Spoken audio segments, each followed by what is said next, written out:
সাধারণ মানুষের পাশে থেকে, সাধারণ মানুষকে সাথে রেখে এবং মানুষের জন্যই আমাদের সকল কর্ম পরিকল্পনা এবং আমাদের সকল বাস্তবায়ন হবে। এবং আমাদের মাননীয় ভারপ্রাপ্ত চেয়ারম্যান জনাব তারেক রহমান একটি কথা বলেছেন যে we have a plan for the people, for the country. So আমরা সেটাকে পরিপূর্ণভাবে বাস্তবায়নের মাধ্যমে বাংলাদেশে একটি জনগণের সরকার প্রতিষ্ঠা করতে চাই এবং বাংলাদেশে একটি মানবিক বাংলাদেশ হিসেবে আমরা গড়ে তুলতে চাই। নির্বাচনের প্রতিযোগিতা কেমন হতে পারে আর সংখ্যা দেখেন কিনা?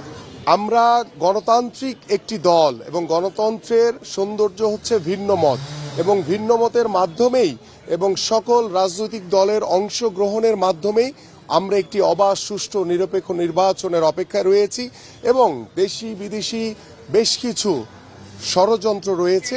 আমরা দৃঢ়ভাবে বিশ্বাস করি বাংলাদেশের মানুষ এখন অনেক সচেতন। বাংলাদেশের মানুষ ঐক্যবদ্ধভাবে এবং বাংলাদেশ জাতীয়তাবাদী দল বিএনপি এদেশের সাধারণ মানুষকে সাথে নিয়ে ঐক্যবদ্ধভাবে ইনশাল্লাহ আমরা একটি অবাধ, সুষ্ঠু, নিরপেক্ষ নির্বাচনের মাধ্যমে জনগণের সরকার প্রতিষ্ঠা করব ইনশাল্লাহ।